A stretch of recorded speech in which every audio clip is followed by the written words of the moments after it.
Meow, Huples Cat. August Apocabox opening. After which I will show you two very interesting things. This product which I bought recently, I'm going to try for the first time on camera, and this which I'm not going to show you until the end, and it will amuse you no end. So here's the Apocabox for August. It's a bushcrafting box, so for me, low interest. This was kind of pointless. They sent a ground sheet, a linen ground sheet, easily washed, fine as it is, but they did send some wax to do a skill and make this a wax linen sheet. Good idea if you've got the time to do it. Don't have the time to do it, so I'll shove it in the box marked in the apocalypse when I'm bored. I will open this box and do stuff. A handy dandy little book. I do like these little books. Pocket field guides from Creek Stewart. They're always useful. This one is How to Kill Animals, and it has black and white with decent photographs in. All the mysteries of the figure 4 deadfall trap revealed. Again, useful. Not going to kill animals in here now. Not going to really practice this sort of stuff, but it's useful to have this hanging around. The little booklet they send you, so you can see what you're getting, which is always helpful. Always obvious. I'm going to save the best for me to last. This is another knife build kit. I still have, I think, 2 more of these that I need to finish off.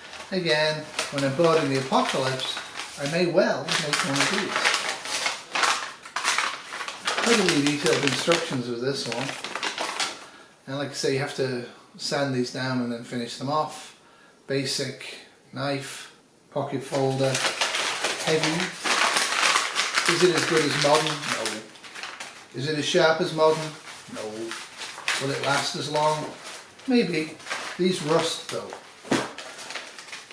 This is a cool one. I may well make this mostly because of Mr. Bear. This allows you to call crows to you or to frighten them away, basically to communicate.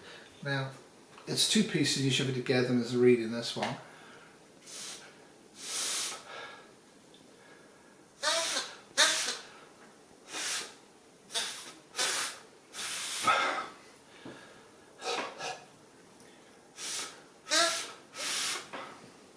So as you can see, crows are in no danger from me hunting them. I've got a passive net type catches for birds, but there you go. This is really cruel. This is a shark's tooth. The sharks across the world are in danger because people keep killing them, and it's really not fair on the sharks.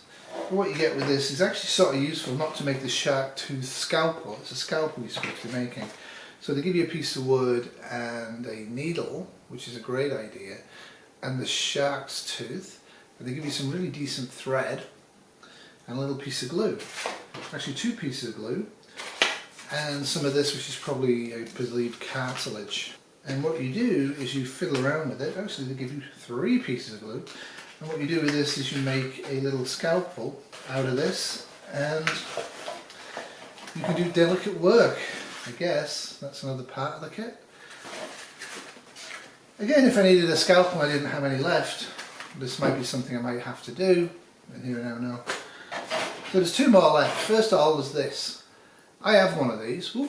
I use this all the time at work. It actually, you put your finger in here and you can use this piece here to actually manipulate door handles and things, and this piece here to press buttons.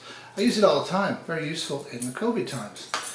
So Creek's got a metal version which is heavier, and this enormous piece of chain, and the finger hole's not as big. This has got a little hook on it and the presser's there. So I have absolutely no need for this. If you desire to have this product, you can send me an email to huplescatyoutube@outlook.com. It's in the about section, and no, I'm not repeating it. Send me an email with your address and I will send this to you in the mail, probably with a couple of surgical masks just to pad it out. Probably one of the cheapest parts of the kit, that. The second cheapest part of the kit is this, and I like this. I like this a lot. It's one of those emergency lights. Watch your eyes. So it takes 4 AA batteries. So you would obviously use rechargeable in a grid down situation. And you can do 2 things with it, which I like this. You can knock a nail in the wall and have it hanging, which is my preferred method of doing it. or you can use those reusable Velcros, which won't work very well. This would be great to use in a little shed or in the basement. If anyway you need extra light, you get pretty decent light. So that was the Apocabox. Bushcrafting, August 2020. For me, this is a C- box. I'm not thrilled with most of the gear. I'm not going to use most of the gear unless there is actually an apocalypse and I've got nothing else to do. Which in an apocalypse probably is the last time I would actually have nothing much to do. And nothing much to do would probably be in the middle of the winter when I can't get out of the house because of the snow and there's not a lot left over to do and there's not much food and I'm going nuts. So this sort of a bushcrafting skill to learn for the novice like me, but actually might be kind of useful in those circumstances. But in the here and now, not a great box, not keen with it, not great, but I will leave this out. If you want it, send me an email, first come, first served, anywhere in the world, except for America because we've fallen out with you, and that's a joke. You notice how people are kind of psycho these days? Anyway, so this is from a Peterborough, Ontario company, and it's carrot bacon crispy vegan jerky. Now I don't like, well I did like beef jerky when I ate meat and vegan right now, but it's got some vitamins in it and it's got some other food stuff in it and whatever. So I kind of figured I'd try it. All it is carrots, strips of carrots that you've marinated in olive oil, added a bit of maple syrup tamari and some spices to it, and a bit of citric acid, and you dehydrate it. So the product itself is pretty expensive. I got it on offer in one of the supermarkets, but it'd be very simple to make. And I've been kind of thinking I might make stuff like this in the near future, because it would have less chemicals than this, because this has natural flavourings, which means chemicals, and well, looks like it.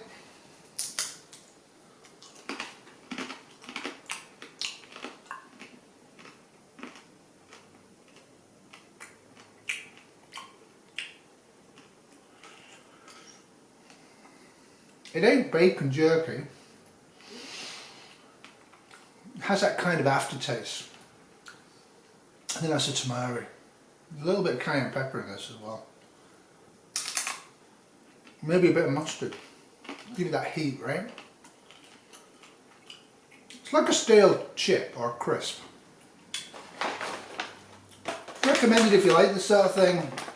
Though personally what I'm telling you to do is dehydrate your own carrots and add your own seasonings and play with it. Way cheaper than this and will probably be more nutritious. So my place of work's a hospital in Toronto, Canada, and we've been running out of stuff because apparently there's a global pandemic going on. Now I know a lot of people out there claim it's a pandemic and they don't need to wear a mask because they hate people and they're really dumb. And I've had some interactions recently online with people whose modus operandi, when challenged in a reasonable way about the fact that they're promoting non-mask wearing, is to attack me for being an egotist. Okay, I don't know what's more egotistical than not wearing a mask in public in an airborne pandemic, but anyway, we've been running out of wipes, and we literally, in my office, we're cutting up blue towels and dipping them in hydrogen peroxide. So this came out, so they managed to get, our stars department's very good, they've done a great job trying to get stars. The government's done a terrible job of getting the stars for them, but they're doing a great job. So this is like an improvisation. But you would only see this type of product in Canada. America's kind of strange, and so is Britain about things like this, and you still have cannabis as illegal. Look at that. I had to grab the empty jar. When I saw it, I thought, my goodness, that's fun. That reminds me of the times. There you go. I've also been starting to collect COVID-19 signs from around the place, just because I think they're kind of interesting, and 5 or 6 years from now when this is all amusing, will be kind of fun to put up in a display area. Right now it's not that amusing. Right now people are pretty stressed, as am I. So I've been quite busy lately, and that's why I haven't been doing very many videos. I'm also having camera issues, and I'm also having computer issues, both of which really need repairing and replacing. I just haven't had the time or the motivation to go shopping for this sort of product right now, so I'm kind of making it go. Anyway, that's it. What do you think about the bushcrafting box? Would you pay $60 American for that? I wouldn't if I saw it in a store. I would pay $10 Canadian for the light switch, and it also has batteries included, which is always nice. But other than that, there's pretty much nothing in that box that I would buy, except I would pay $10 Canadian or even $15 Canadian for the little booklet. because I like those little booklets. They're very well written, very easy to follow, and information is information. So that's it for me. Have a great day. Toodles.